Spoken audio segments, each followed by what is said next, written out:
Hare Krishna.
Hare Krishna, Abhijit Prabhu, are you there right now?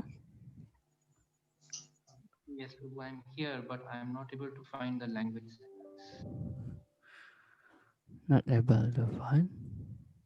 It says the security chat, view full transcript, meeting settings, virtual background, live stream on YouTube. Doesn't say language anywhere to me. Interpretation is there somewhere? No, it doesn't say language interpretation to me. It says live stream, view security, view full transcript, meeting settings. In meeting settings also, it doesn't say language interpretation anywhere. Oh, and that is not in the setting though. In the, the participant chat share screen, in that one Participant screen. Yes. next to it. See, I don't see. Okay, let me check. Bal Krishna Prabhu. Mm-hmm. No, I Uh, don't see any language interpretation here. Hare Yeah, Krishna Prabhuji. Hare Krishna Prabhu, for today I will do the interpretation. It's Giridhari Das. Okay. So, Prabhu, I'm making you the host now. okay, okay. After Well, changing, please make me back the host. okay, okay. Sure.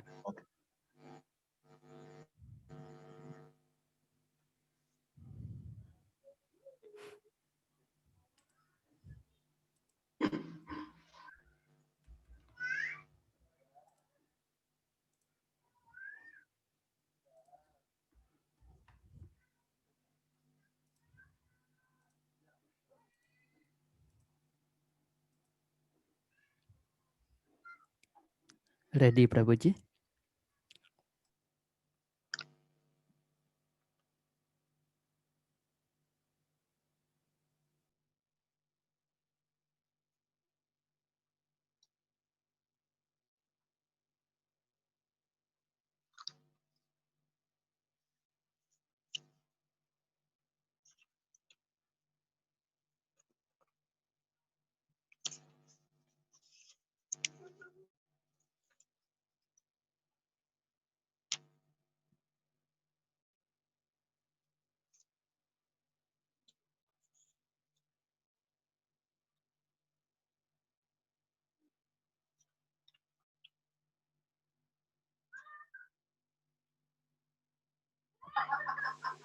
Ummagyanatamarandasya Gyananjalishalakaya Chaksur Unmilitanyena Tasmai Shri Gurave Namaha Namo Vishnu Padaya Krishna Pristaya Bhutale Srimati Bhakti Vedanta Swami Niti Namaste Saraswati Devi Kauravani Pracharine Nirvishesha Shunyavadi Paschatya Deshatarine Vanchakalpatarubhyascha Kripa Sindhu Bhayevacha Patitanam Pavanebhyo Vaishnavibhyo Namo Namaha Jai Shri Krishna Chaitanya Prabhu Nityananda Shri Advaita Gadadhar Shri Vasadi Gaur Bhaktavinda Hare Krishna Krishna Krishna Hare Hare Hare Rama Rama Rama Hare Hare. So we welcome everyone to our study of the Nectar of Instruction for the Bhakti Shastri course. So this evening we want to look at the final text, text number 11. Before we do so, let's just review the previous texts. First of all, going maybe from the beginning, since this is the final class, we'll just review the whole text. In the beginning, Srila Rupa Goswami began by telling us about the urges which we have to deal with, which we have to be able to control if we genuinely want to progress in Krishna consciousness. And those urges were mentioned, all six, right? The urge to speak, the mind's demands, reactions of anger, and the urges of the tongue, the belly, and the genitals. And when they're not controlled, then the results are described in text number 2, that there will be overeating, over-endeavoring for mundane things, difficult to achieve. There'll be nonsense talking. We may be too much attached to the rules and regulations or neglectful of the rules and regulations. We may be very greedy, loyam, right? For mundane, greedy for maybe, or maybe due to restlessness. I think that word loyam, it's like that. It's like a restlessness that you move. You think maybe everything is not in bhakti. We look other places. Like that, 6 items, which Utsahan, Nishchaya, Dharya, Tat Tat, Karma. Oh no, those are the favorable items, right? Atyahara, Prayashas, Prajopo, Niyamagraha, Janasanga, Loyamcha. So these things, Janasanga, associating with non-devotees. That's also very dangerous for our Krishna consciousness. And then text number 3 describes the 6 principles which are favorable for advancing, for our progress. The first 3, Prabhupada said in every activity they should be there. Enthusiasm, confidence, determination. And particularly in our Krishna consciousness. That's the right attitude. And then how to mold our life. That's the second half of the verse. Tata karma pravartanat sangatchagat sangatchagat satovrite. Executing principles like hearing and chanting and remembering Krishna. And then also rejecting non-devotees, meaning we should associate with devotees and we should follow in the footsteps of the previous acharyas. Cultivating devotion for Lord Krishna. Then text 4 goes on to describe loving exchanges between one devotee and another. Very important for us to cultivate that mood. Friendly relationships with the devotees. We often have problems, we argue and we fight with each other. We allow the personality of Kali to enter into our midst, and it disrupts our mood of devotion. So we have to be very conscious not to let Kali come in and disrupt us. So it's very good to keep loving relationships by these activities, giving prasadam and accepting prasadam, giving gifts, accepting gifts, and inquiring and revealing one's mind in confidence. And then Rupa Goswami then goes on to describe how to choose which particular devotees we should exchange these different items of love with. And we hear about the Kanishta and the Madhyam and the Uttama. How somebody may just have began to chant, so we respect them in the mind, and then someone else is constantly chanting, or he's worshipping the deity, is engaged in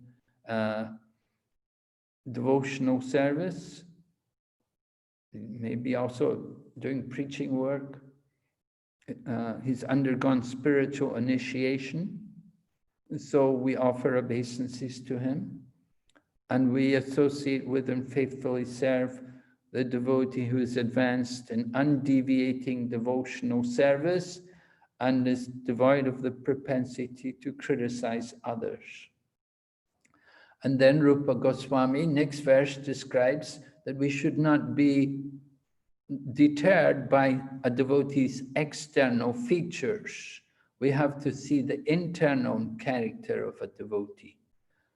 Sometimes we discriminate against someone on the basis of their race, or the color of their skin, or their height, or maybe they're very fat or very thin, maybe they're very ugly, or maybe they're very good looking. We discriminate on people according to their physical natures.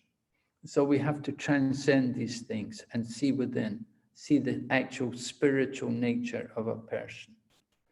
And the example was given about bathing in the Ganga, that people who are wise will bathe in Mother Ganges without considering the bubbles and the foam and the mud. Right? And then text number 7 described about the chanting of the holy name, that we're often influenced by material attachment, so many anarthas we have, and we describe the different anarthas, anarthas due to offenses, anarthas due to weakness of heart, anarthas due to misunderstanding of the philosophy, like the different anarthas. So anarthas, they destroy our taste for the holy name. And we have to constantly practice how to overcome the material disease. The material disease was compared to jaundice.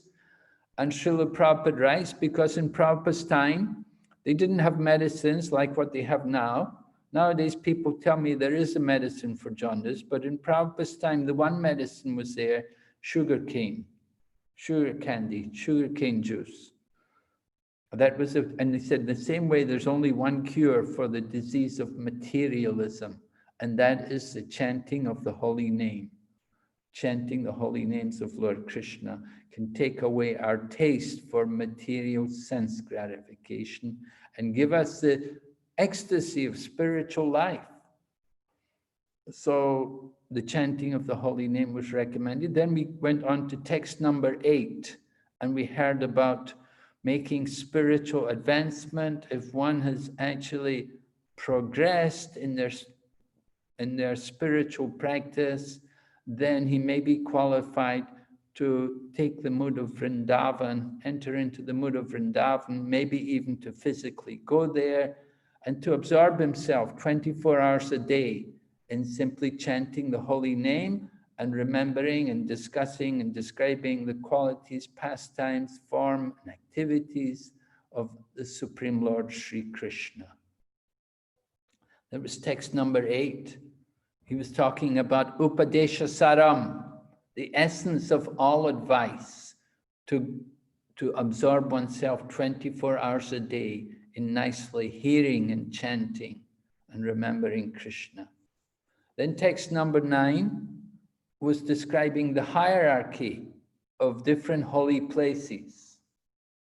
And we heard how Vaikuntha is superior to the material world, but Mathura, being the birthplace of Lord Krishna, is superior to Vaikuntha, and superior to Mathura are the forests of Vrindavan, where Lord Krishna performed his Rasa Leela, and superior to the forests of Vrindavan is Govardhan Hill, because Lord Krishna picked up the Govardhan Hill and held it for a week to protect all the devotees and to enjoy intimate association with all his devotees in Vrindavan.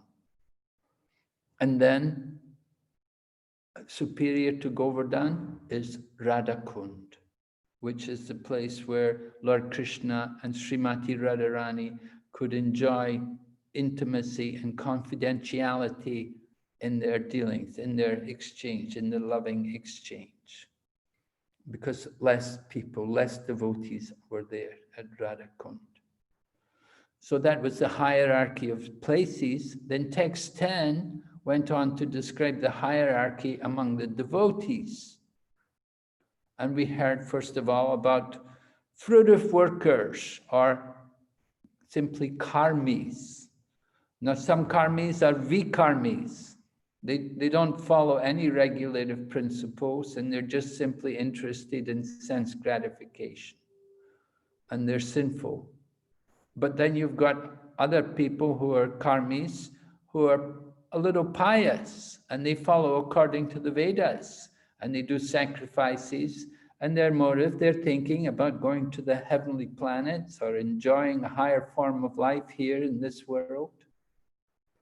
But above the karmi, above the fruitive worker, is the jnani who has already exhausted his material attempts for enjoying the material world. He's thinking more about enjoying liberation, and he's thinking about how to get out of the material world. Jnani. And the best of all, but if the jnani doesn't come to devotional service, he's still in ignorance. So the goal of knowledge, the goal of the jnani is to actually come to devotional service. So among the devotees, there are pure devotees, and the best of the pure devotees was described to be the gopis of Vrindavan, because they sacrificed everything for Krishna without any expectation of anything in return. They just wanted to give themselves, to give everything, even their own bodies, for the service of Krishna. And so within the Madhurya Ras exhibited by the gopis, they completed all the other rasas. Serving and friendship, maintaining, and conjugal love. So the best of all the gopis, best of all the devotees, the pure devotees, are the gopis. And among the gopis, the best of the gopis is Srimati Radharani. Srimati Radharani is described as being the best of among all the gopis because she gives the greatest pleasure to Krishna. She has the strongest love for Krishna, and she wants to give everything for the pleasure of Krishna. And Krishna is greatly attracted by the loving service of Srimati Radharani. So of all the gopis, Srimati Radharani is considered topmost because she loves Krishna the best, and Krishna gets the greatest pleasure from the company of Srimati Radharani.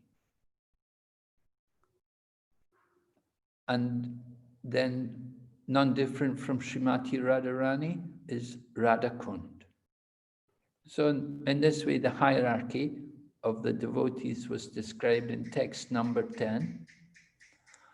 So now tonight we're going to go on to text number 11. We want to look through text number 11 and see how Srila Prabhupada concludes this nectar of instruction.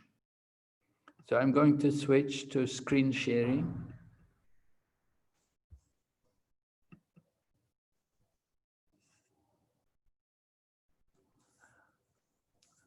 All right, maybe we can ask who likes to chant? Who's good in chanting? What's the name? Gita? That Mataji was chanting very nicely. Gita Indulekha, Mataji? Hare Krishna Maharaj Dandavat. Yeah, you can chant for us.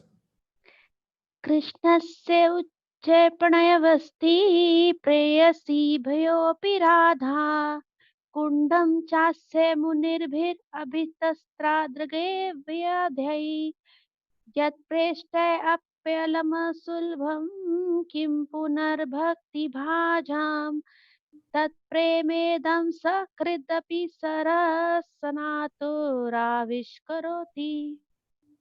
Yes, and the translation? Of the many objects of favored delight and of all the lovable damsels of Vrajbhumi, Srimati Radharani is certainly the most treasured object of Krishna's love. And in every respect, her divine Kunda is described by great sages as similarly dear to him. Undoubtedly, Radha Kund is very rarely attained even by the great devotees. Therefore, it is even more difficult for ordinary devotees to attain. If one simply bathes once within these holy waters, one's pure love of Krishna is fully aroused. All right, thank you, Hare Mataji. Krishna. Hare Krishna. So we hear this statement from Srila Rupa Goswami: if one simply bathes once within those holy waters, one's pure love of Krishna is fully aroused. Right? Now, I think when we asked, has any of you bathed there? Some of the devotees were saying they had bathed there, right? So did you awaken your pure love of Krishna?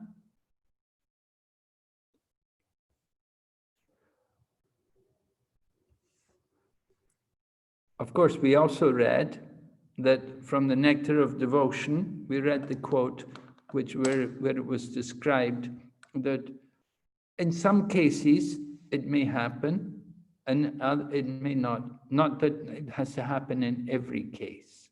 The scriptures are like that. They describe benedictions, benefits which may be taken by doing certain activities, but it's not that in each and every case will be like that.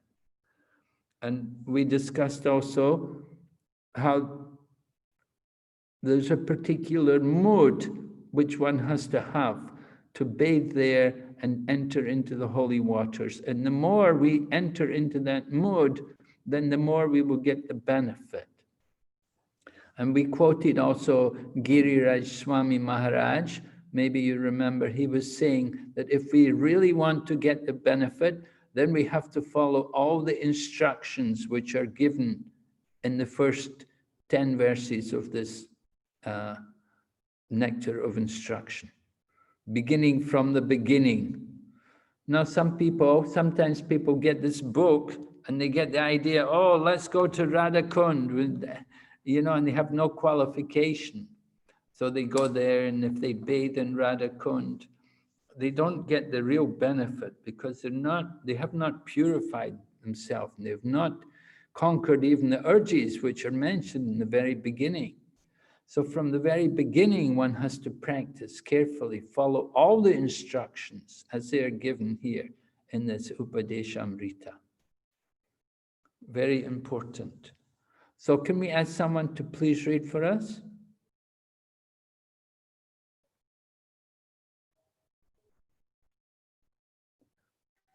All right, maybe we can have Radha Kishori Maharaji read.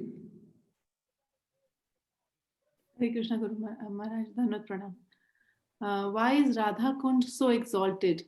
The lake is so exalted because it belongs to Srimati Radharani, who is the most beloved object of Sri Krishna.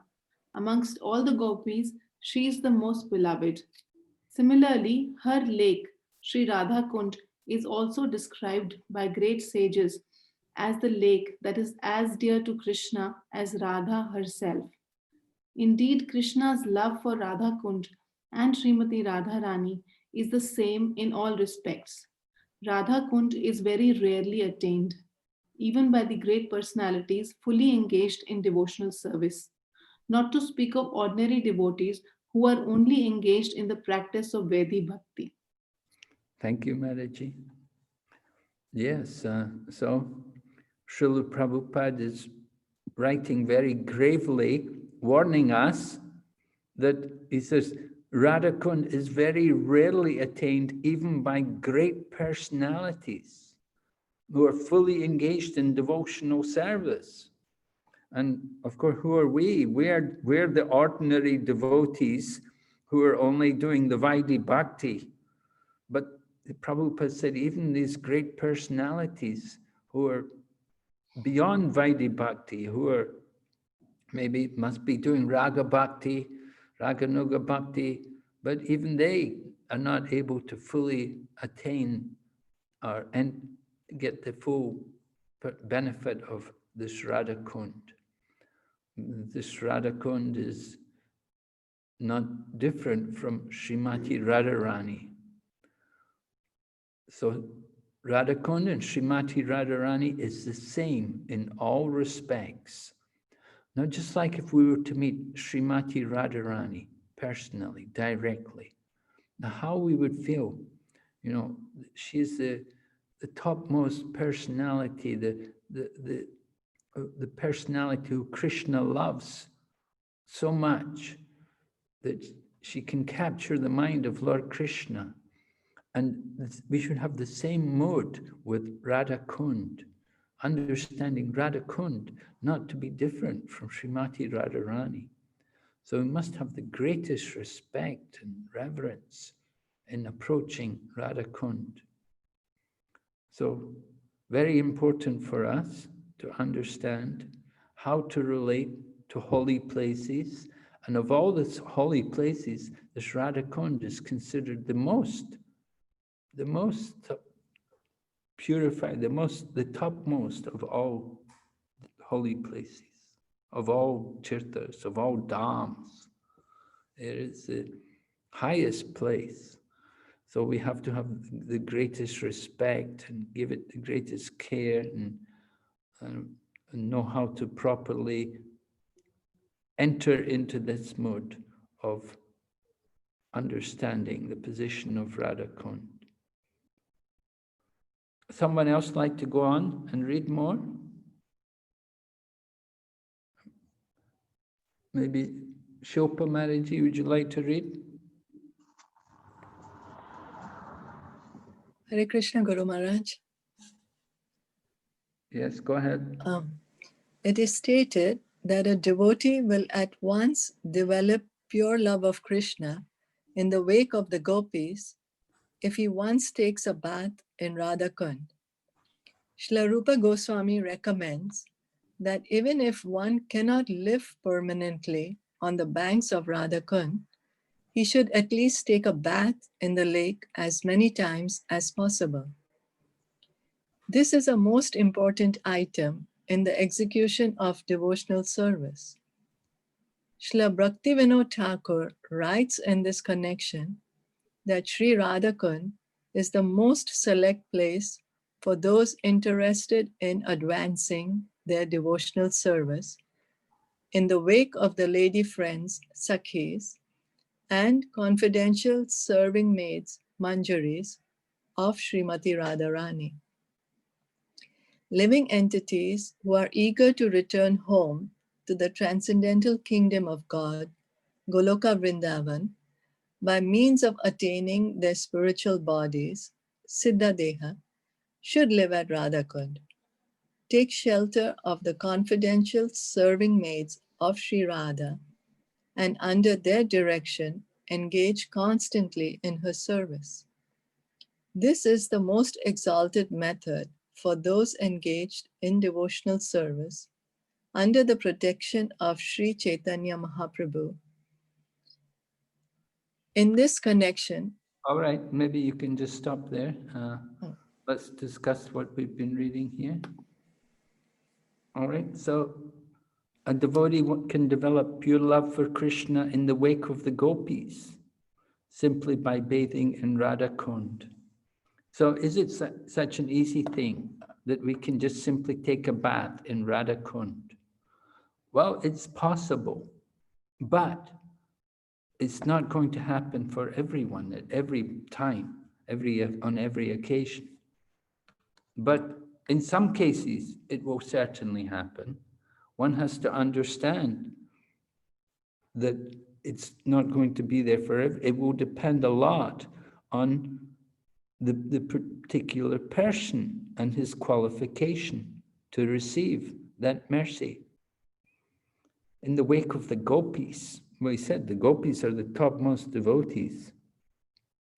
So we want to develop that mood of the gopis. Remember, we said the mood of the gopis was to give everything for Krishna without thinking of anything in return. They had no desire, they didn't want to ask anything from Krishna. They just simply wanted to give service to Krishna.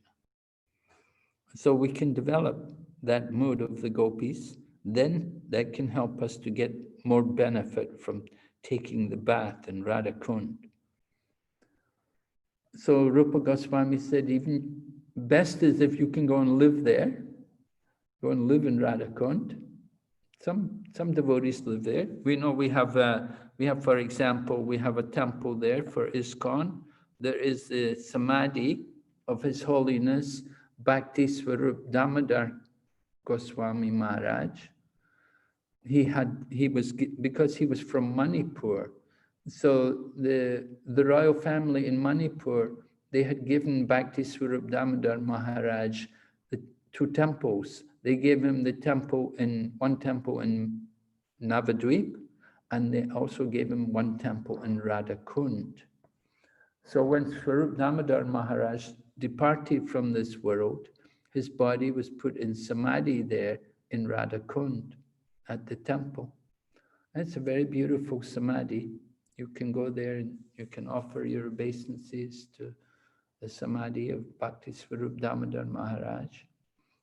Radhakund's a small place, it's just a little village really, but the temple is very nice. And some devotees live there.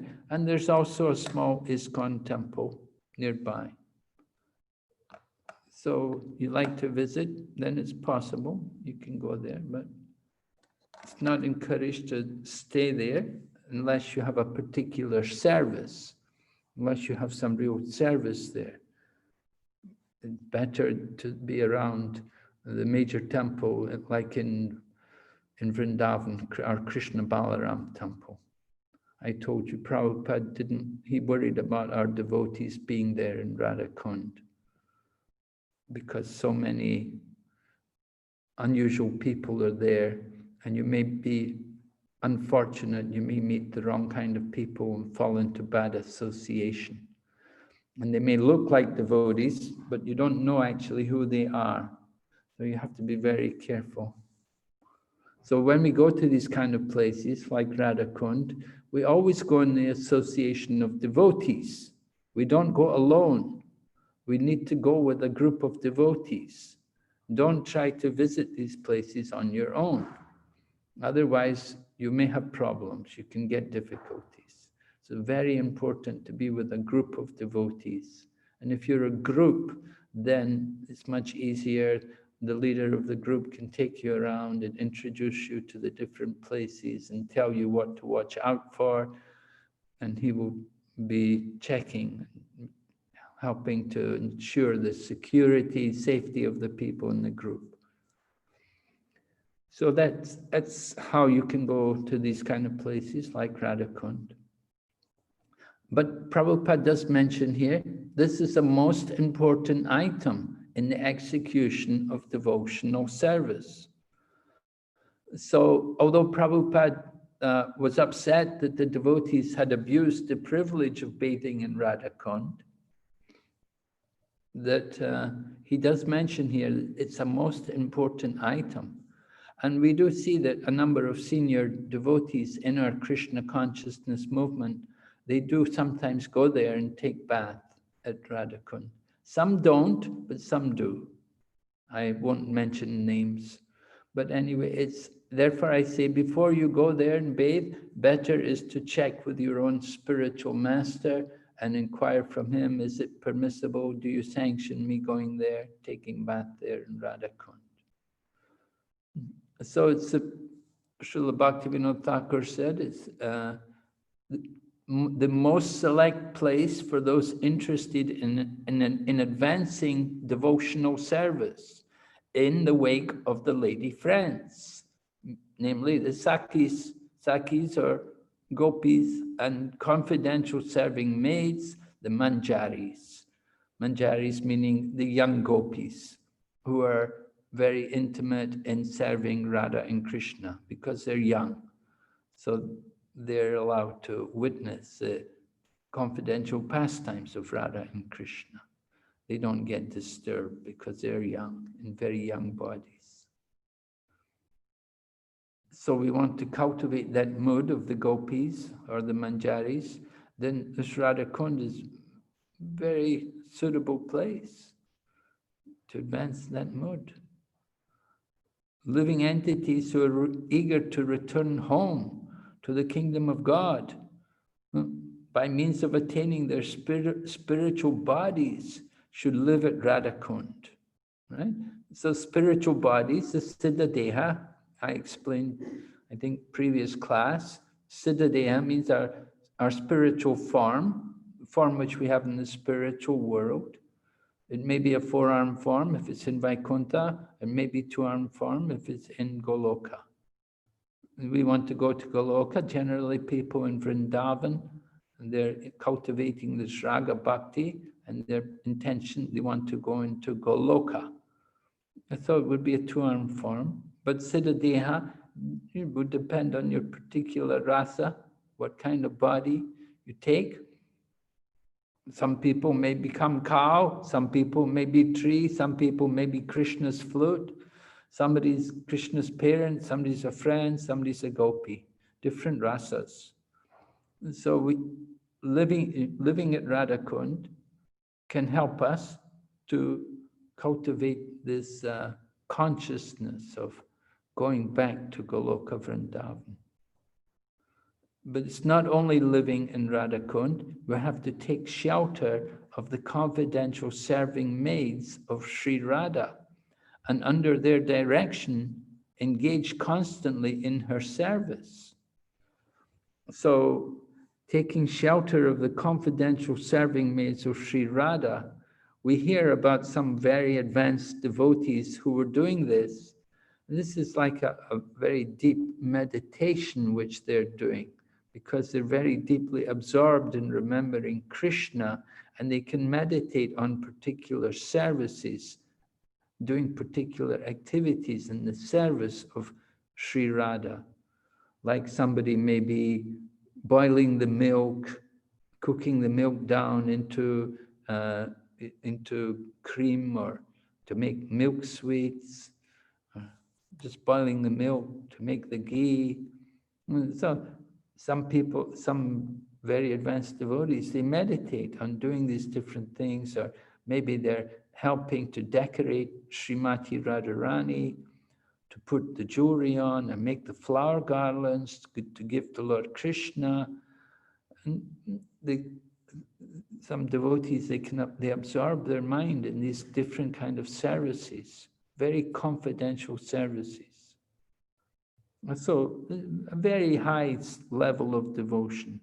This is the most exalted method for those engaged in devotional service under the protection of Sri Chaitanya Mahaprabhu. Srila Prabhupada understood that practically all of us joining the Krishna consciousness movement are in a low condition. We're not very qualified for that very advanced level of devotional service. So he encouraged everyone to preach.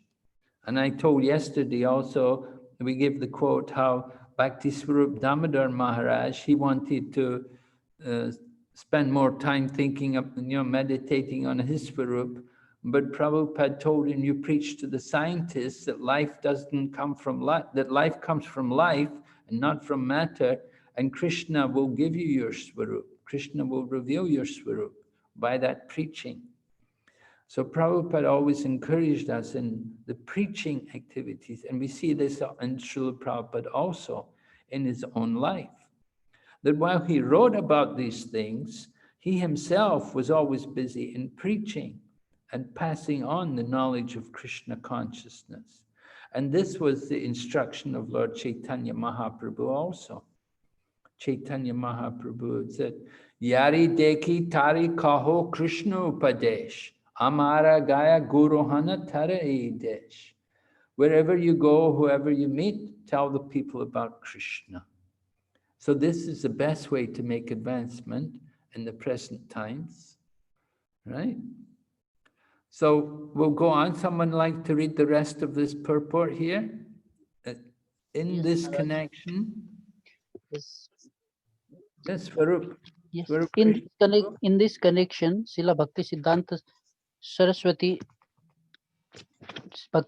Saraswati Thakur writes that even great sages and great devotees like Narada and Sanaka do not get an opportunity to come to the Radha Kund and take their baths. What then to speak of ordinary devotee? If by great fortune one gets an opportunity to come to the Radha Kund and bathe even once, he can develop his transcendental love to Krishna exactly as the gopi did. It is also recommended that one should live on the banks of the Radha Kund and should be absorbed in the loving service of the Lord. One should bathe there regularly and give up all material consumption, taking shelter of Sri Radha and her assistant gopis. If one is thus constantly engaged during his lifetime, after giving up the body, he will return back to Godhead to serve Sri Radha in the same way as he contemplated during his life on the banks of Radha Kund. The conclusion is that to live on the banks of the Radha Kund and to bathe there daily constitute the highest perfection of devotional service. It is a difficult position to attain, even for great sages and devotees like Narada. Thus, there is no limit to the glory of Sri Radha Kund.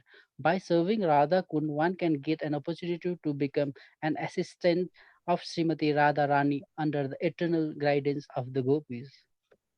Thank you, Prabhu. Thank you, Maharaj.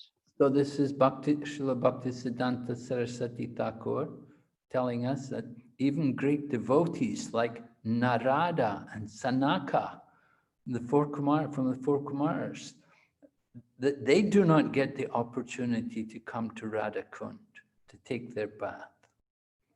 So what to speak of ordinary devotees?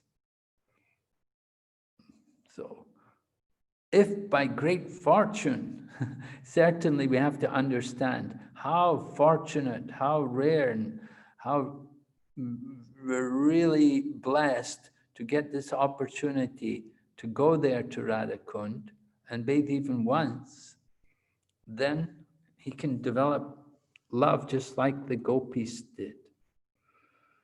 So we have to appreciate that it's a very, very special, very rare thing. And just like coming to Krishna consciousness, we also say, all right, the fortunate souls. Brahmanda Brahmite Konya Bhagyavan Jeev. When the living entity is fortunate, then Guru Krishna Prasadi Pai Bhakti Lata Beach. He gets the seed of devotion.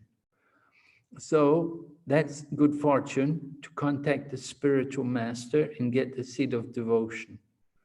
And somebody may even be able to go on from that even further and get the opportunity to do service for Radhakund.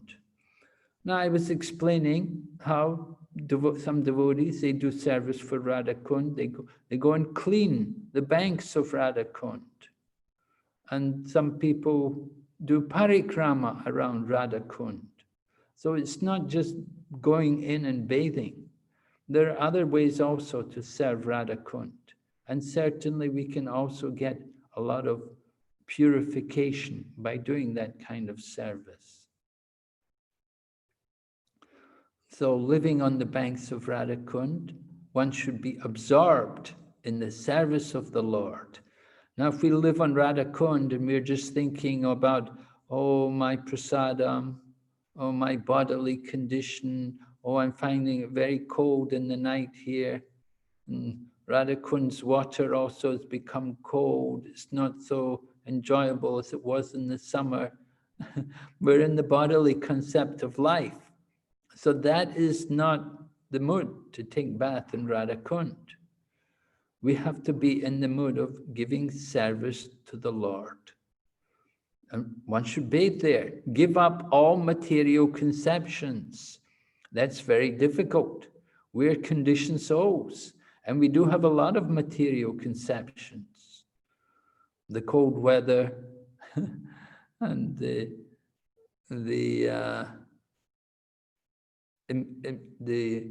other people who may be there bathing in the lake, and the monkeys coming also, the turtles, the big turtles who are there in Radhakund.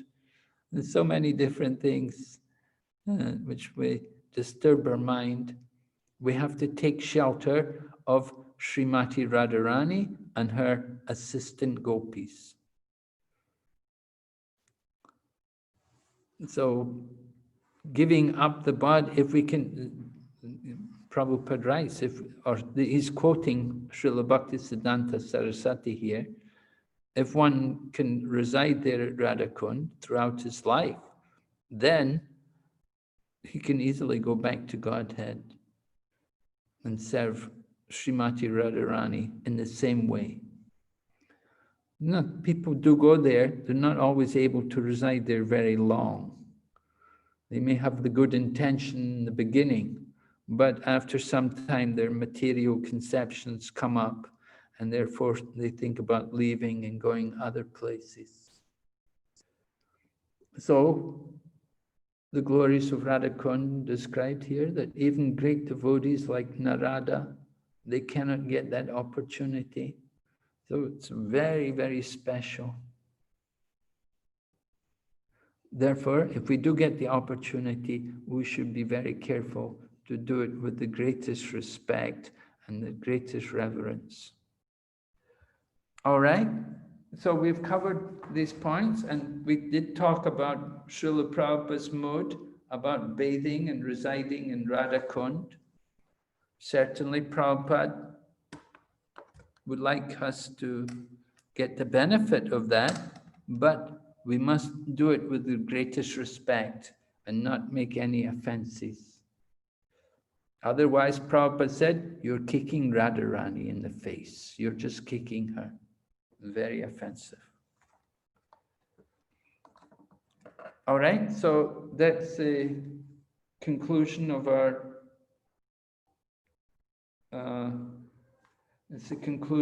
study of the Nectar of Instruction.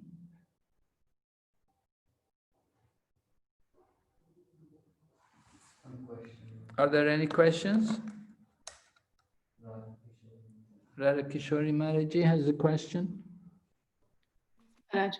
Maharaj, how do we understand that great devotees like Narad Muni, they do not even have the opportunity to come to Radha Kund, whereas we see many, many devotees living in Radha Kund, I mean, in material bodies, we see devotees living. How do we compare this? Yes, well, the point is made that even great devotees, Narada Muni, of course, he's a spiritual master, he's the son of Brahma, and also Sanat Kumar, that, you know, that he's also son of Brahma, but they're not able to come. They're so pure, they're so qualified, but somehow they're not able to come. How is it possible? We could say maybe this point is made just so to impress upon us the sanctity of this place, so that we will give even more respect and we will have more appreciation, the greatest appreciation for this place. Maybe without hearing that, we may take it lightly. But when we hear that even great devotees like Narada and Sanaka cannot come there, then we will take it more seriously. We'll be more appreciative of the holy place and understand our good fortune.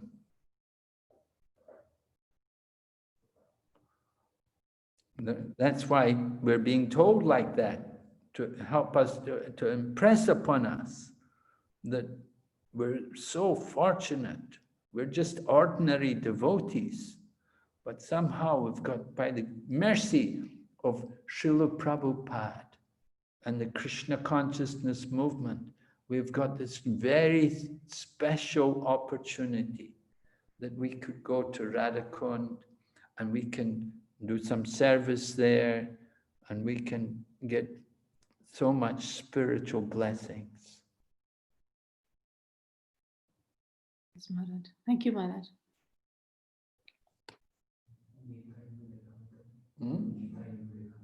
Gita Indulekha Maharaji has a question. Hare Krishna Maharaj. Dandapana. Maharaj, can we think, like, I think that the first four shloks of Updesha Amrit are predominantly for the Kanishth, and 5 to 8 number shlokas are predominantly for Madhyam, and 7 to 11 shloks are predominantly for Uttamadhikaris, like like for the process. Can we think like this? Well, it's an interesting understanding. Yes. I certainly don't see anything wrong in that, although that point was never made anywhere by any of our acharyas, but it's an interesting analysis which you've given, certainly. That the first three you say are for the Kanishta. First four are for the people on the lower stage of devotional service. Mm. right? And then certainly, and the others, we did speak that the madhyam, this was describing the madhyam that he offers, that Krishneti Yasha Giritam, that verse, that Yes. the one who's beginning to chant the holy name he respects in his mind. So that was the vision of the madhyam. And up to text number 8, where you hear about the Upadesha Saram, Yes. that becomes more for the very advanced devotee, as you say, Uttama. Yeah, we could consider it like that. It's a good interpretation. I think it's quite reasonable. Although we never hear it like this mentioned anywhere by any of the acharyas, but I don't think it's off. I don't think there's anything wrong in that thinking.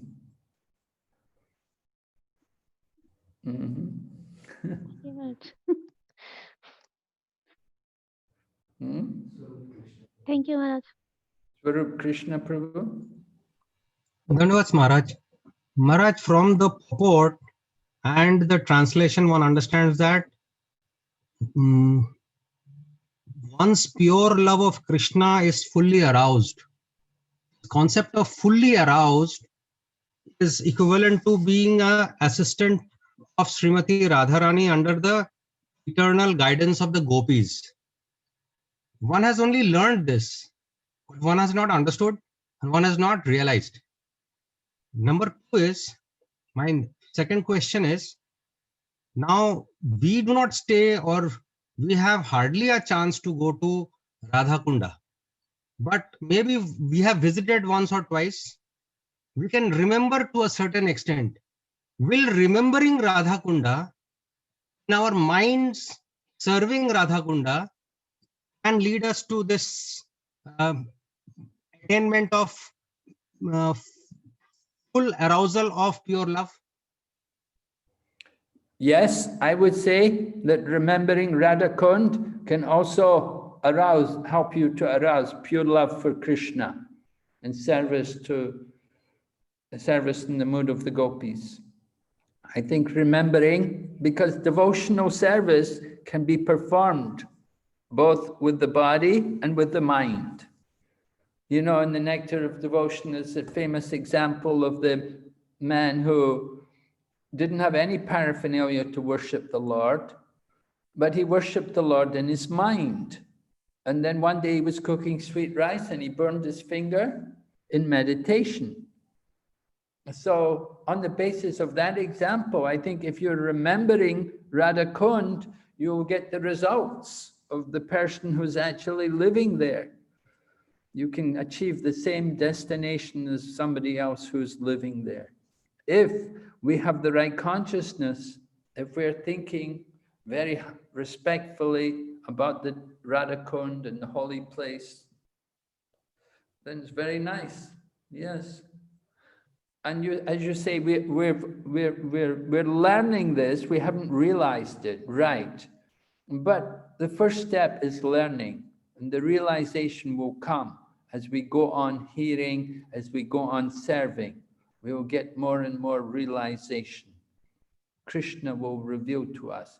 If we sincerely engage in Krishna's service, if we engage in our devotional practices, Krishna will give us that realization to understand more the nature of that holy place. The realization's going to come, but we have to be patient. We have to intensely practice and pray to Krishna to reveal to us the nature of these holy places. Our prayers are very helpful. Within our mind, we can pray to Krishna, please help me to understand the importance of this holy place. So the Lord is in our heart. From the Bhagavad Gita, Krishna says, out of compassion for those dwelling in the heart, to those who constantly worship me with love, I give the understanding by which they can come to me. So Krishna will give us the understanding if we simply go on with our worship of Krishna, right?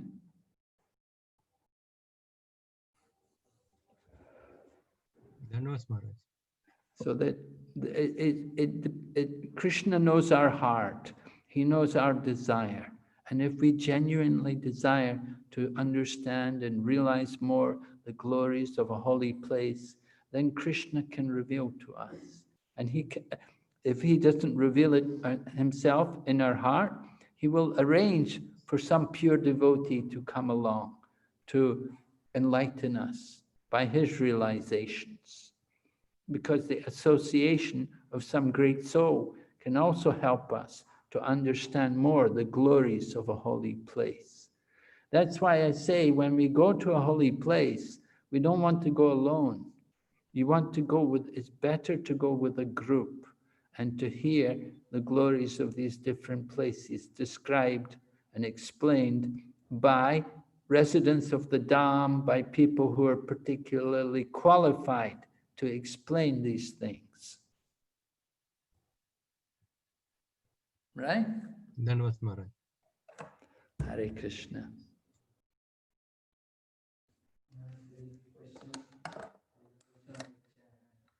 Okay, question on chat? Okay.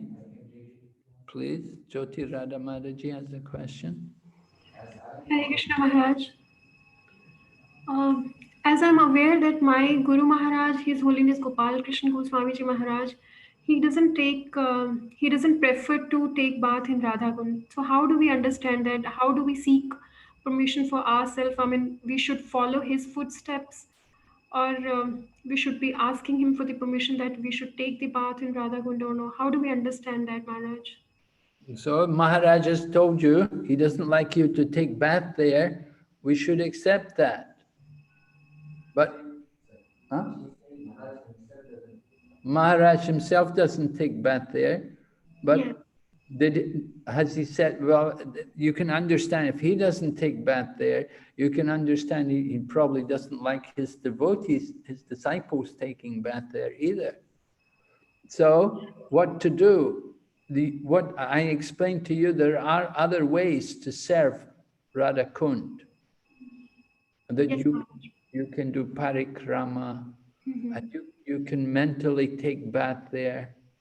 In the mind, you can take bath, and you can do other services for the holy place by cleaning the place.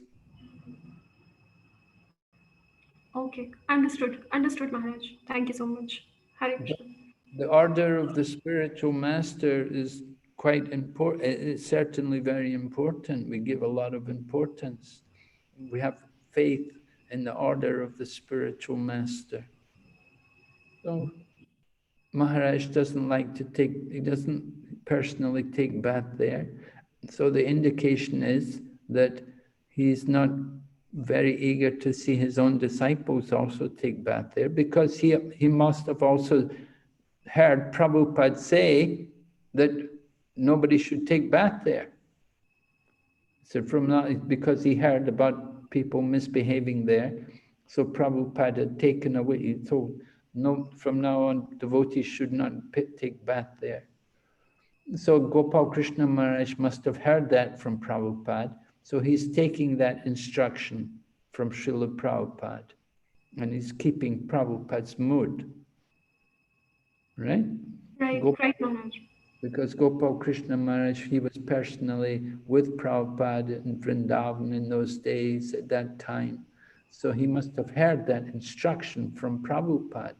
So he's keeping that instruction. He's maintaining it. Now other people, other devotees, they're more, independent, more free thinking, and they will quote things like this and say, no, it's all right. So, it's different for different people. But you have a relationship with Gopal Krishna Maharaj, he's your spiritual master. And so it's only respectful to follow his example. Right, and like I say, you can take bath in your meditation, can think about bathing there in the Radhakund.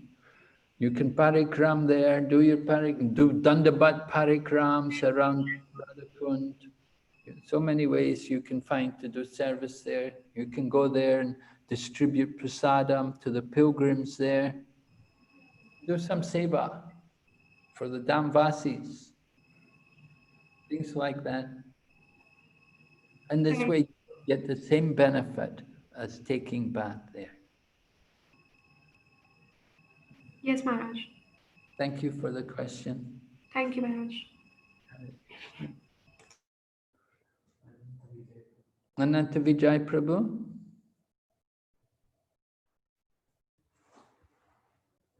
Ananta Vijay has a question.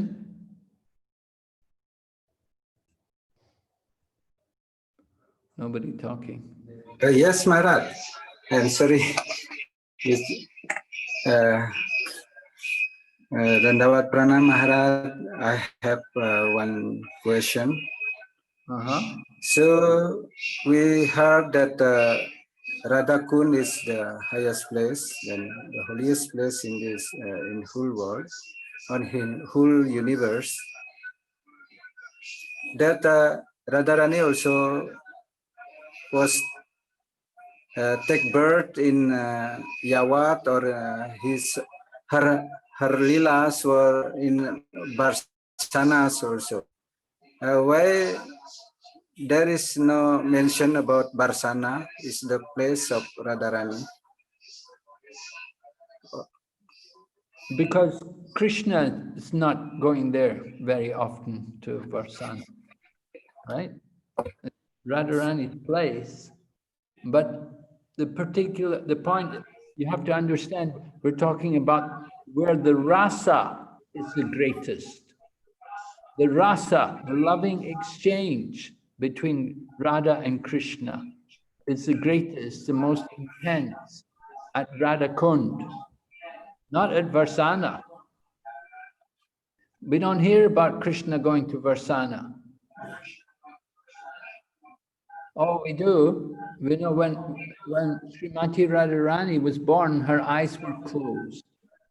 And Maharaj Vrishabhanu and Kirtida, they were worried that why our daughter doesn't open her eyes. And so then it happened after some time, Nanda Maharaj and Mother Yashoda came there with baby Krishna. And baby Krishna was crawling and he came in front of Srimati Radharani and she immediately opened her eye. So the first person she saw was Lord Krishna. So that's the only pastime I know about Krishna coming to Varsana. Otherwise, Radha and Krishna, they meet at different places, like at Radhakund. And it's at Radhakund where there's the greatest intimacy. So you have to understand the rasa, then you can appreciate the importance of Radhakund. But at Varsana, the mother and father are there. You know, Radha and Krishna can't have the same affectionate dealings for each other with Radharani's mother and father there.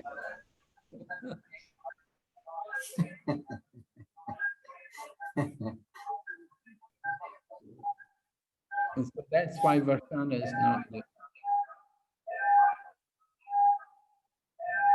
Yes. Thank you, Maharaj. Okay, thank you. Ananta Pandit Prabhu.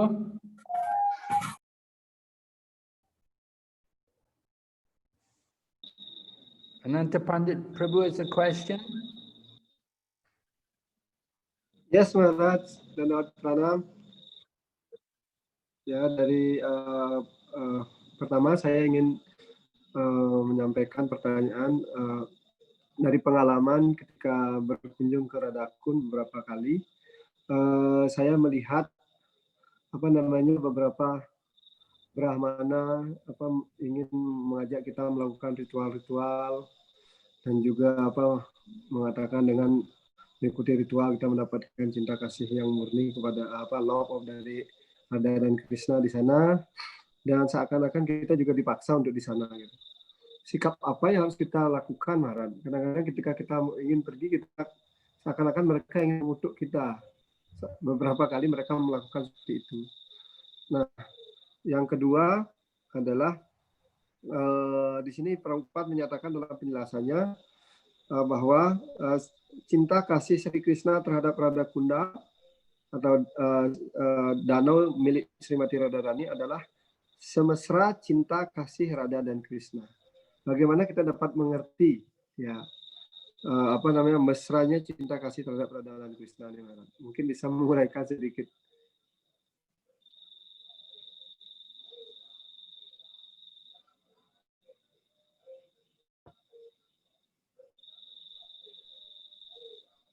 Well, the local people, the local pundits there, you have to understand, you know, they have to maintain themselves, and they're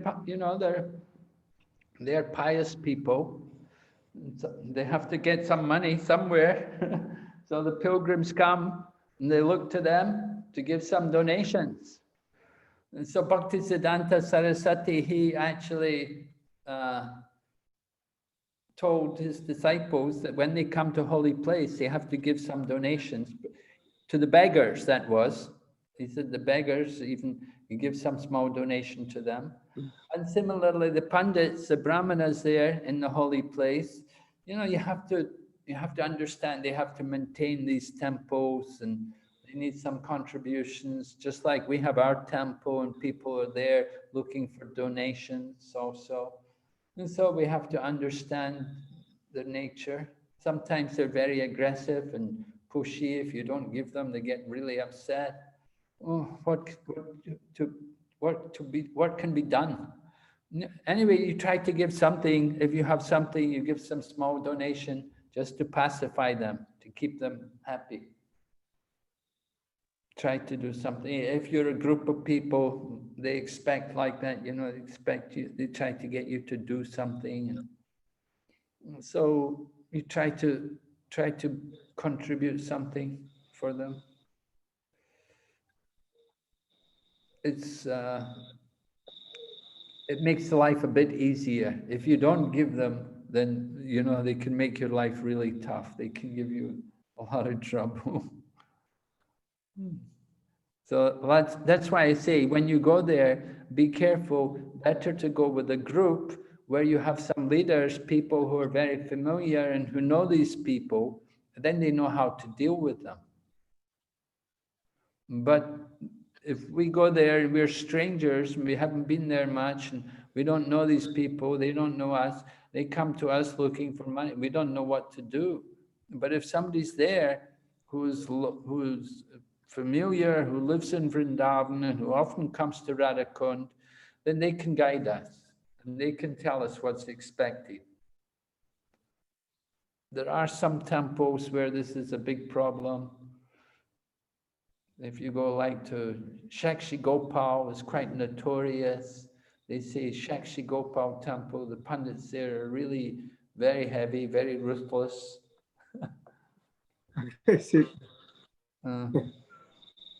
So anyway, we have to respect them. They're brahmanas, they're pundits, they're residents of the holy place. So try to be respectful and keep calm. Don't get all worked up. And try to contribute according to your means. As far as the pastimes of Radhakund, we are simply told that this is the place where Radha and Krishna would come, you know. But we know that Krishna called the holy rivers there, and Srimati Radharani also created her kund with the help of Krishna. They brought all the holy waters from all the holy rivers together to create these kunds. And it was the place of greatest intimacy, because when Srimati Radharani would go to Rasa dance, she would see Krishna with all the other gopis. Krishna, of course, expands himself. It is said, Rasa Lila, Krishna would have two gopis, one gopi on each side, and there would be many Krishnas, many expansions. Krishna would expand himself many times, and he'd have two gopis, one on the left, one on the right. Each Krishna would have two gopis. But for Srimati Radharani, there was only there was only Krishna and Srimati Radharani. So Krishna made that special consideration for Srimati Radharani. But still, she wasn't happy with it. It wasn't, she didn't like that Krishna had to be there with so many other gopis. So sometimes she would go away and Krishna would have to go and look for her, find her. But at Radha Kund, there's less people and only the very intimate associates of Radha and Krishna are there. So they can enjoy the company more. It's more relaxed mood and less people, it's more intimacy. So this Radha Kund, this is the place of the greatest emotional, the greatest loving exchange, deepest loving exchange takes place there between Radha and Krishna. So that's why Rupa Goswami is glorifying this. You know, I haven't read all the books of the Goswamis. I don't know if he's written about the pastimes which actually took place there at Radha Kund. I've never personally heard anyone describe particular pastimes which took place there in Radha Kund. We're simply told that it's a place of greatest intimacy with all the young, just a few people, Radha and Krishna, and a few of maybe a few of the manjaris, the young, very young gopis, like Rupa Goswami, who is Rupa Manjari. So maybe he may have also been there, and he knows the pastime. So therefore, he can actually tell us, he's telling us that this Radha Kund is the topmost place, the highest place of all places. He's bringing our attention to that Radha Kund. He wants us to understand the importance of this place.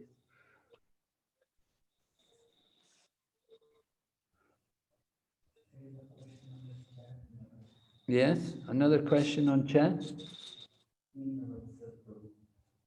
Mm-hmm. Thank you, Maharaj.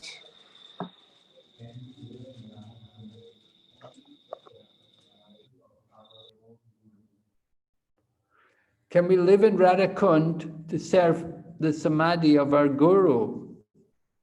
Yes, that's a good reason to live there. That's a very good, I think you'd be justified to live there in Radha Kund and to serve your guru's samadhi. Another question on chat, Maharaj. From Priya Govinda. What if we give those karmis and beggars living near Radha Kund some Lakshmi and they use it for sense gratification? Will we suffer some karmic reactions? So if we give some charity to the beggars or the sadhus and the beggars who are living there at Radha Kund, and if we give them some donations, and if they use it for sinful activities, will we get the karma for that? Well, it's not very common that, first of all, when we give charity to beggars, you don't give a lot of money. You know, you give a rupee or two, 5 rupees maximum probably. You know, the people who are begging there, they don't expect to get a lot of money. They're sitting there with a few coins and you give them a coin, they're happy. So we don't give a lot of money to beggars. So it's not that they're going to do sinful activities with it. And Bhaktisiddhanta Saraswati had instructed his disciples that you should give them, because they're pious people, they're in the holy place and they're sitting there outside the temple. And so they deserve some charity. And that's the proper charity to give. In a holy place, you come to a holy place, that's the proper place to give charity. And when we give charity, it's good to give charity to people who are in need of charity. So people are sitting begging, possibility is they're very poor, they have nothing, and we give them some charity, so it's appreciated. It's actually the charity in the mode of goodness. When we come to the holy place, it's expected that people will come to give some charity. But of course, if people will use the charity for sinful activities, then it's not good. So we try to be cautious about that. We want to be careful where we give the charity. We want to be sure it's going to be used properly. So that's why I say you go with somebody who's familiar with the place, and then they can properly guide us. They know who are the genuine people and who are not. But it is the culture that you come to the holy place, we're expected to give some little charity according to our means. And giving charity in a holy place, it's very unlikely that they're going to use it for something sinful.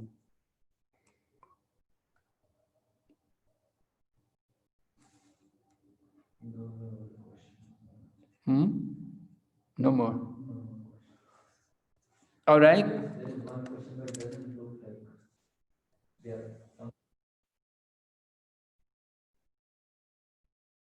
Oh, okay.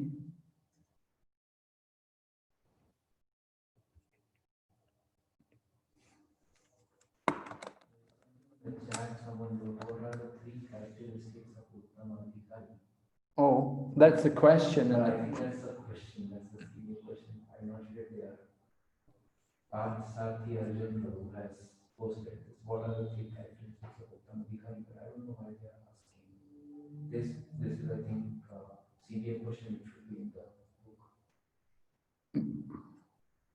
They should find the answer for themselves from the book. So that's why I said this. That was one of the. Well, maybe he just wants to check and make sure that he's got it right. I will just discuss with them. I talked with them after the class. Have we got that question from Uddhava? Yeah. Oh, you're typing it in the chat? Okay. Huh? It's already there. Can you read it? What is the meaning of once bathed in Radha? Someone can develop pure love towards Radha Krishna. What is the meaning? What is the meaning? I think you explained it in detail. What is the meaning? What is the meaning of once bathed, means once taking bath in Radha Kunda? Someone can develop pure love towards Radha Krishna. They are asking what is the meaning of this sentence that just by bathing once in Radha Kunda, someone can develop pure love towards Radha Krishna. Yeah. All right. So, what is the meaning of once bathing in Radha Kund? Someone can develop pure love. But the point is to understand the power of Radha Kund. The Radha Kund is not any ordinary bathtub, but it's the most holy water, it's the most powerful spiritual place, and taking a bath there is something which we have to do when we're mentally prepared. We have to be qualified to bathe there. And the qualification is that we've followed all the earlier instructions described in the first 10 verses.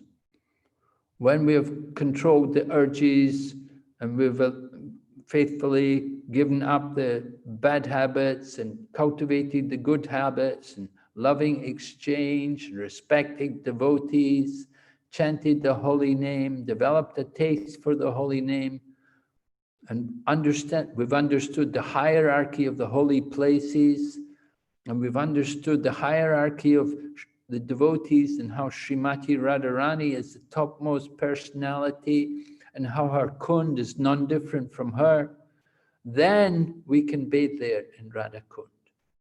And then we can develop that pure love. Very powerful experience. But we have to be qualified.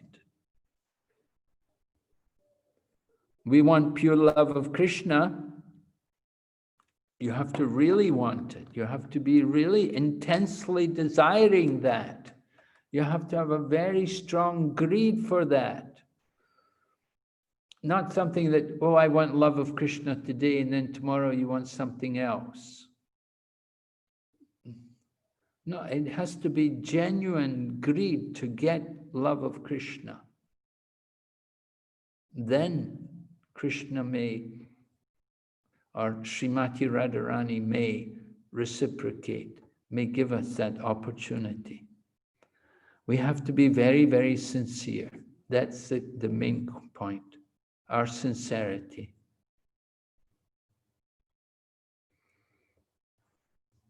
And then it can happen. And Rupa Goswami says, bathing once, it may happen bathing once, you may bathe regularly. Raghunath Das Goswami was residing there. He would take bath 3 times every day, morning, midday, and evening. But Raghunath Das was bathing, you could say he was a Siddha Deha. He was a liberated soul. He was not in the bodily concept of life.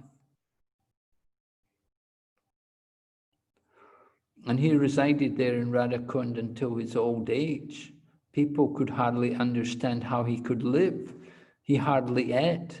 He hardly slept. You want to understand the Goswamis? Read the Goswami Astikam, how they gave up everything. They gave up eating and sleeping. They took loincloths. They gave up all their opulence to live as mendicants under a different tree every night. So the Goswamis, they're showing us this Upadeshamrita. They're showing us the instructions by their example, by how they live. You want to be a Goswami? Study that Goswami Astikam. Prabhupada also told us, he said, when I was a young man, he said, I gave up mating and defending while I was a young man. He said, now in my old age, I've also given up eating and sleeping. So the Goswamis, they were like that. They were in that mood. They didn't worry. They didn't think about it. It wasn't like they had to force themselves not to eat. They didn't even think about it because they were so absorbed in Krishna consciousness. They were so busy chanting and hearing about Krishna and doing parikramas and offering obeisances and doing all the different devotional activities. They just never thought about hunger. It never came in their mind. Or sleep. They didn't think about it. They're so busy.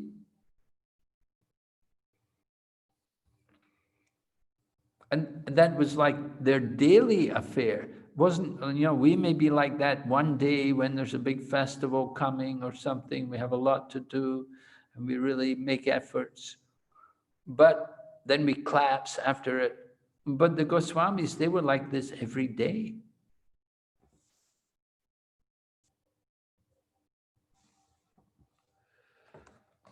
All right, is it clear? Prabhu, are you clear about it now? Uddhava?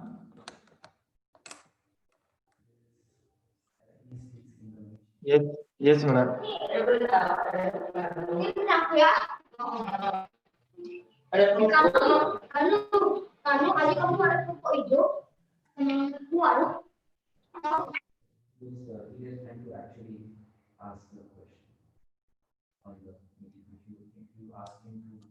Valmiki, you have a question? Hare Krishna Maharaj. In this way, I would like to just very thank you for everything, and just let you know that this Bhakti Shastri course, it is very I found very nice and very helpful for my consciousness, and especially with your guidance and explanations and realizations, and you like you very nicely you try to explain to us everything. So thank you, Maharaj. I according to my knowledge, this is last your lesson, and then we will have another teacher for different units. So in this way, I would like to very thank you for your valuable time and explanations. Thank you very much. Thank you very much, Maharaj. Okay, thank you, Prabhu, for your kind words. Wish you good luck in the rest of the course. All right. Yes. Thank you. I would like to echo what Valmiki Prabhu said. Thank you very much for mediating these sessions, and it was very enlightening. Anyway, our class coordinator has some words to say, right? You want to address everyone? Huh? Yeah. So Prabhu will speak now.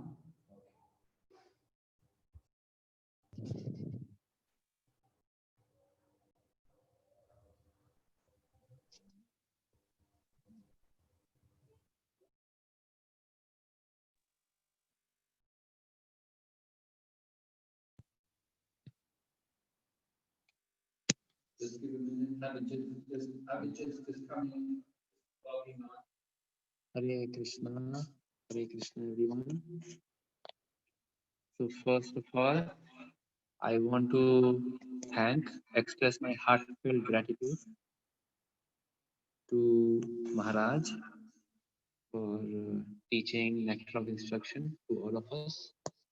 It is a memorable experience and something we all cherish. Thank you so much, Maharaj.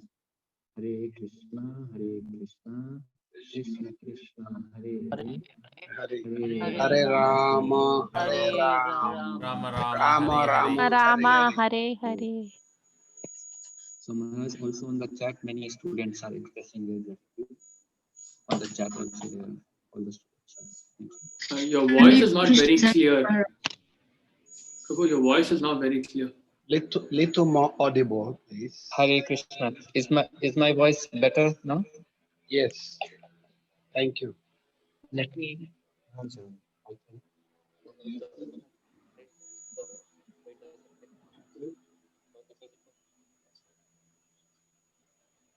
Hare Krishna. Hare Krishna. Okay. Yes, Hare Krishna. Can everyone hear me loud and clear now? Yes, Prabhuji. Yes, Prabhuji. Clear. Yes, Prabhuji. Yes, Prabhuji. Hare Krishna. I couldn't hear you. So now can everyone hear me? Yes. Yes, ma'am. Yes, Prabhu. yes, Prabhuji. Yes, Prabhuji. Hare Krishna. Abhijit, your course coordinator. So we are at the last lesson for this unit. I hope all of you had a nice experience and you got to learn a lot about improving sadhana and taking us to our next level in devotional service. I want to make an announcement about your exam that is coming up. As all of you know, it was posted on WhatsApp. Your exam is on Sunday, that is day after tomorrow, the closed book exam. It is a 1 hour exam and it will be, the time is 5:30 p.m. The same time as the class, 5:30 p.m. on Sunday. Now, the time will be the same for everybody, meaning we will have a Zoom session where students can log in with your 2 cameras setup. that I hope everyone knows about. I have mentioned on WhatsApp also. There will be one camera as usual that you are using right now to participate in Zoom. That camera will be focused on your that camera will be looking towards you, or if you are writing, some students in exceptional cases we are allowing to write on paper, so it will be focusing on their paper for them. For others, the camera is just facing you, and you are writing your answers on the laptop, and there will be a camera behind you. You have to set up either a smartphone or a laptop that's behind you, that's looking at the screen of the first computer that's in front of you. So that's the two cameras setup. All of you who are giving on Zoom, so will have to have this two cameras setup. Now, some of you are having your exams supervised locally by your temple authority. In that case also, your exam should happen at 5:30 p.m. Indian Standard Time. The time is the same. The reason I said time is the same is because your question paper will be posted on the WhatsApp group for everyone at that time. So everyone has to take the exam at that very time, whether you are giving on Zoom or you are giving with your temple authorities. So I will mail to those who have sent me your references. I will mail your. I will let your references know that the exam must happen at the same time, 5:30 Indian Standard Time. Now I will not be there to supervise the exam on Sunday. Sudama Prabhu, His Grace Sudama Prabhu, he will be supervising your exam. He will be hosting the Zoom meeting. Okay. So the way this will work is at 5:30 p.m. Sudama Prabhu will post your question paper on WhatsApp, and your time will also begin exactly at 5:30. So please be on time, because this exam is exactly 1 hour. It's 5:30 to 6:30, maybe 5-10 minutes for setup and all that. But even if you join late, it will end at the same time, so you will lose time. Even if you join late, you will still have to end at the same time. All right. So the procedure is, you get the question paper, then on your laptop or computer, smartphone, you type your answers. Everyone has to type their answers, other than those who have received a exception from me. Everyone has to type your answers on the computer on either Microsoft Word or PDF format, and then at the end of 1 hour, you mail that back to me. My email address is there on WhatsApp, abhijit@mayapurinstitute.org. It must be emailed, and that email will also have a timestamp, so I don't know what time you emailed it to me. Sudama Prabhu will not be, you will not be emailing to Sudama Prabhu. So it is your responsibility to make sure that at the end of your exam, you email me your answers. All right. And then at around 6:30 or maybe a few minutes later, then Prabhuji, Sudama Prabhu, he will close the meeting and your exam will be over. So at that time, all of you have to email me. Remember, email, not WhatsApp. Please email me your answers in either Microsoft Word doc format or in PDF format. And remember, this is a closed book exam, and we trust all of you that during the exam you should not be referring to anything at all. On your computer, there should be no other applications that are open. There should be no other books or notes near you at all. And that's why we have the two cameras set up. But still, we also trust you that you will take this exam seriously. So that is the procedure that this exam will happen. Do you have any questions? You can raise your hand. Complicated setup. Maharaj, from next unit, we have a much simpler setup.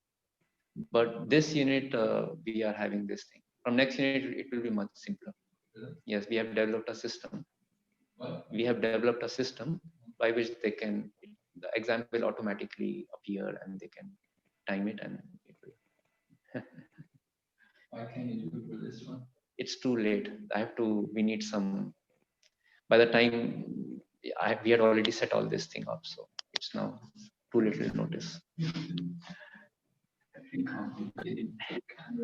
Okay. Okay, so question from Ganga Prasad. just 1 second. I request everyone to please mute themselves so that when one person speaks, there is no disturbance. Ganga Prasad Prabhu, please go ahead. Dandavat Pranam Prabhuji, Hare Krishna. Regarding the memorization, just today it came to the WhatsApp that you could do more than the verses for this very unit. In the same vein, I'm asking, could the memorization be deferred also for a further time? Prabhuji, is your question related to the closed book exam or is it something else? The verses for memorization. Memorization of verses. Verses. Yeah. Okay, Prabhuji, let us give first priority to the questions about the exam because the exam is coming up. The memorization of verses, I'm not sure, Prabhu, can you concisely state what is the question about memorization of verses? The question is, today it was posted on the group, you could do more verses than what is in this unit.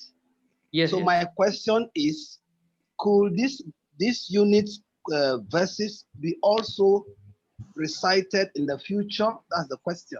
No, not now. No. I made that clear in my message. That was posted earlier, not today. You can always do the verses early, but you cannot do each unit's verses have to be done. Yes, you cannot do it later. Okay. All right, we'll move on to our next question by Bal Krishna Prabhu. Hare Krishna Prabhu, I just want to be a little bit more clear about the two cameras. It means that we log into two different Zoom like that. Exactly. Run to. Okay, so Exactly. one Zoom facing our face, and one from behind like that. Okay. Exactly. So in both the devices, you will log into the Zoom meeting. You'll have one person logging in from two devices with the camera. Archana Bhakti Radha Mataji. Hare Krishna, Prabhuji.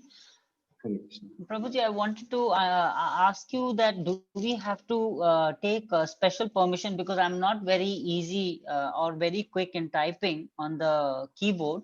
So you said that we can write. So do I have to take special? Do I have to take permission? Do I have to send you an email asking for a permission for the same? Mataji, this is in the exceptional case. I think we can talk later offline outside the course, because this question is not generally about everyone. It is about your specific case. We can talk about it offline. Okay, Mataji. Okay, thank you so much. Hare Krishna. Sadananda Ramchandra Prabhu.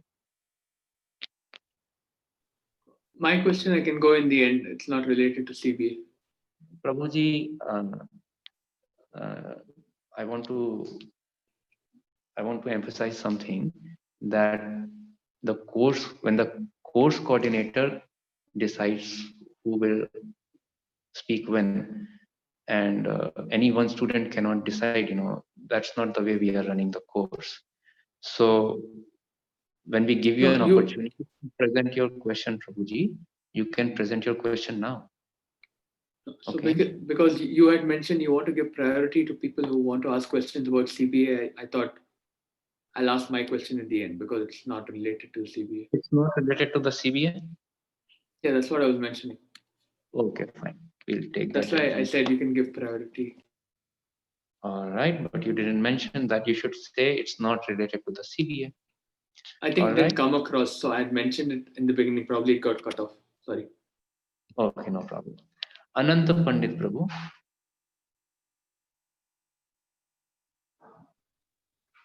Hare Krishna, Prabhu Abhijit. Hah? Janganlah, biar ditranslate aja. Prabhu, Virtual. You can set in Zoom virtual. Ketika kita melaksanakan ujian seperti itu, kita menggunakan kertas khusus atau kita langsung ngetik di gini, Prabu, di komputer ataupun di tab. No paper, it's only typing in the computer. only there is only some very exceptional cases we allow that, but yes, you have to. Ananta Pandit Prabhu has to type. Hare Krishna Prabhu Giri. Siap. Semua Prabhu. Yes, Ananta Pandit Prabhuji, you have to type on the computer on Microsoft Yes. Word. Okay. Yes, Prabhuji, Suksma. Okay. Thank you. Prema Kathi.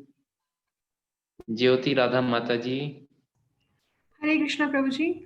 My question is out of the questions mentioned into the handbook. These are 34 questions, and out of these questions will be the question paper. And also from the analogies. All right, Prabhuji. All right. That's it. Thank you. Okay. Krishna, now we can come. Sarup Krishna Prabhu, did you have a question? Sarup Krishna Prabhu.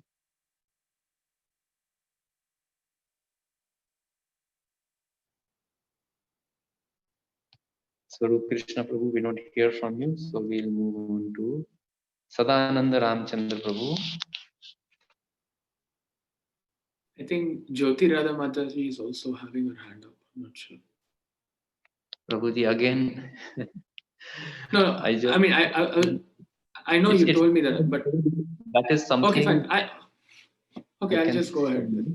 Yes, please go ahead. So this is, I think go ahead.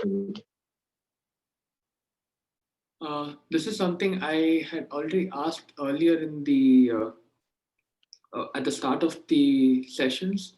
So I think the other batch, they have like a schedule of when each unit is happening and who is teaching each unit, like a schedule, sort of. So I was just wondering if we would get something like that as well. It would be helpful for all of us to plan out our time and, whatever it is, what unit is coming, or if some of us, want to do some prior reading and things like that. So I was just wondering if you could also provide us, a schedule on when each unit is happening and, what order the units are being done and who's going to be teaching, so that, we have also an idea of what is coming. So, because the other batch is having it, so that's why I was asking. So, is that all of your question? That is my question. Yeah. Okay. So the schedule I just posted for the next unit, which is unit 1, we will share the schedule as it becomes final. The reason we are not giving the schedule for other future units is simply because it's not final. I don't want to give something or advertise something which is not yet decided, right? So for each unit, there is some flexibility on as to how many, as to the start date, end date, the number of lessons, etc. So because of that, and also the teachers, there may be some constraints. So because of which the schedule can change. So because the schedule is not fixed, Prabhuji, even sometimes the order of unit may have to change because of constraint of the teachers or other reasons. And that's the reason we are not posting the schedule, but it's not clear to me why, how will that help you? Because the general pattern of study is the same from now until the end. You know when the ending date for this course is, right? The pattern will be the same, meaning generally we will have classes on weekdays. Sometimes we may have classes on Saturday or Sunday, depends. It's unlikely, I will try not to, but we'll have classes followed by a closed book exam. And also during the time of the classes, you will have to write 2 open book essays for each unit, as well as memorize shlokas. So that is the course of events that will continue over the rest of this course. And this will go back to back. One unit is over, the other unit starts, and so on. So I'm not sure how knowing the exact schedule is going to help you any more than that. I mean, it's because going to, no, I mean, because I also have my professional work thing going on as well. So since I just want to plan out things for myself. I just generally like to have. Right. So you understand that every day you should set aside 5:30 to 7:30 p.m. for this course.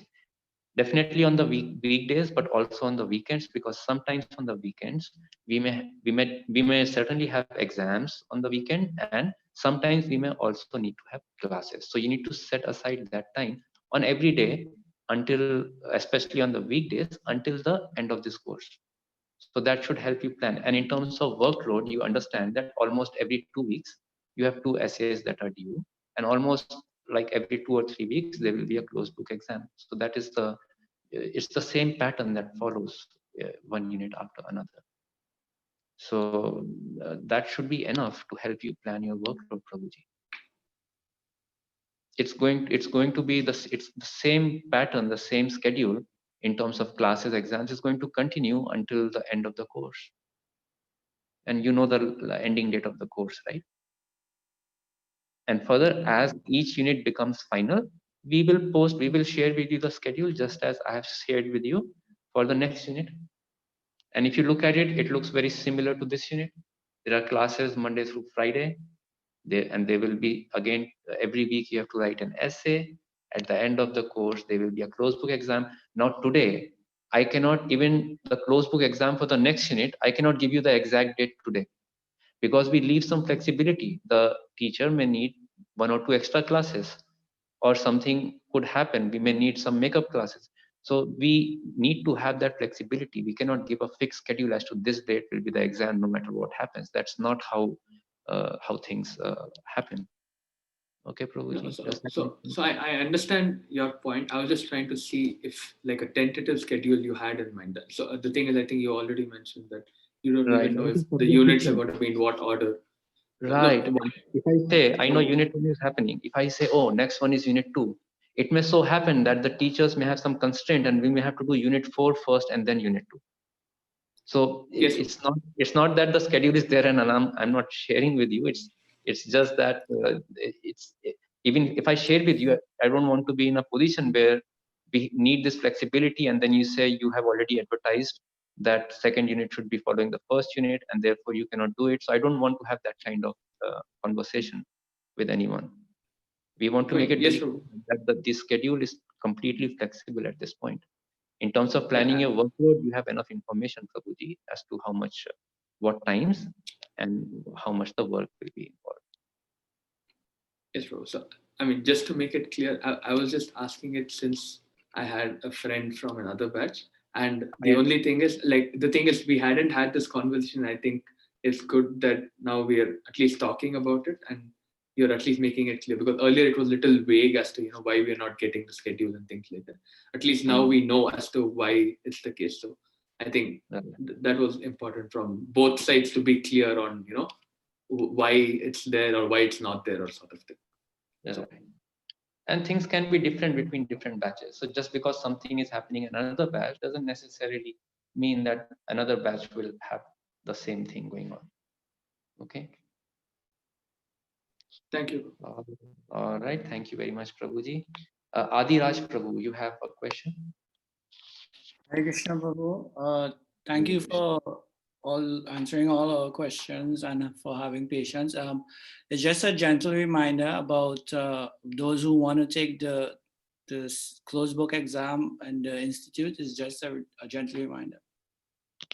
Yes, Adi Raj Prabhu, thank you for bringing that up. Those students who are in Mayapur have the option of coming over to Mayapur Institute campus on Taranpur Road at the same time, 5:30 p.m. Indian Standard Time on Sunday. It has to be the same time for everyone across the world. So you can come here exactly at 5:30.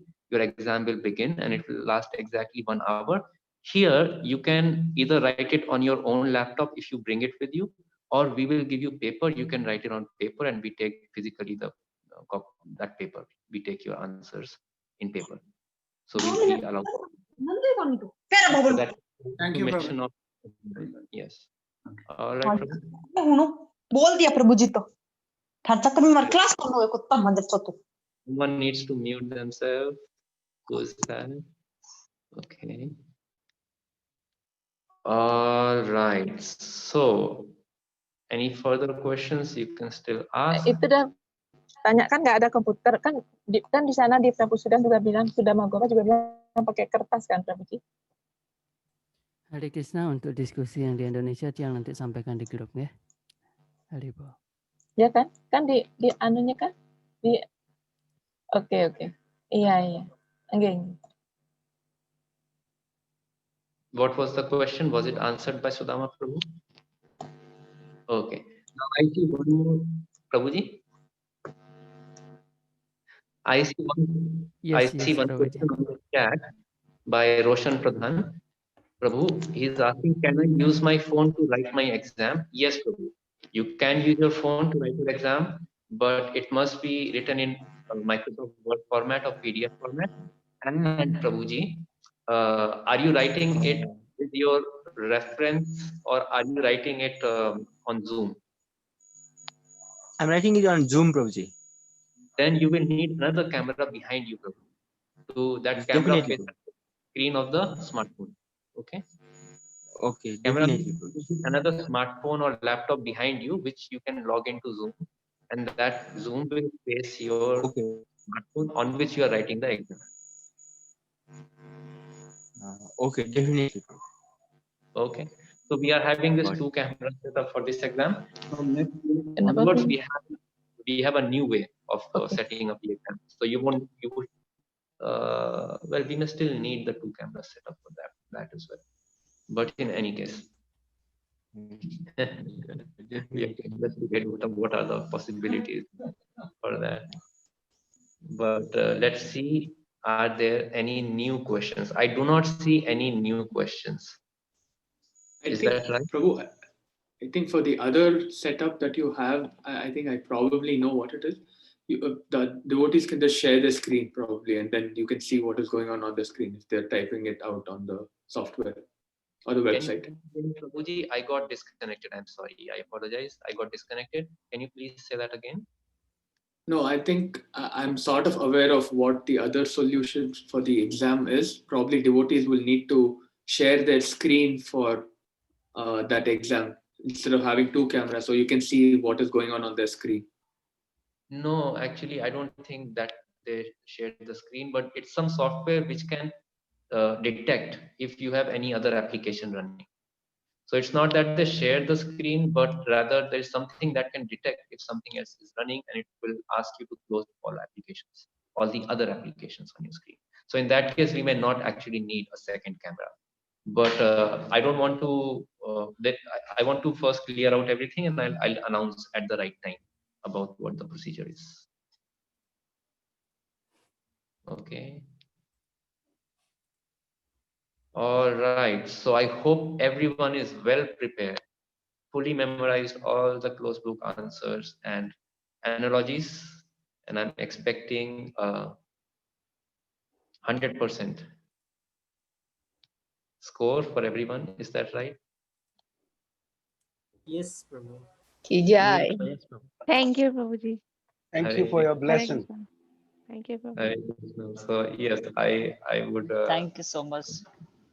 I hope all of you do really well. You have been participating in the class, paying attention, and asking good questions. These are all good signs of Shushrushubi Sadhadanasya, of good students. So I also wish you all the best for this closed book exam. Thank you. Thank you very much. Thank you very much. We appreciate it. Thank you very much. Thank you, Prabhuji. Thank you, Prabhuji. Thank you. Hare Krishna, Prabhuji. Hare Krishna. Thank you, Prabhu. Suksma, Abhijit Prabhu, Suksma. Prabhu, you are in Radhakund. You are giving us darshan of Radhakund. Thank you, Bali, Prabhuji. Hare Krishna, Prabhu. Thank you very much, Prabhuji.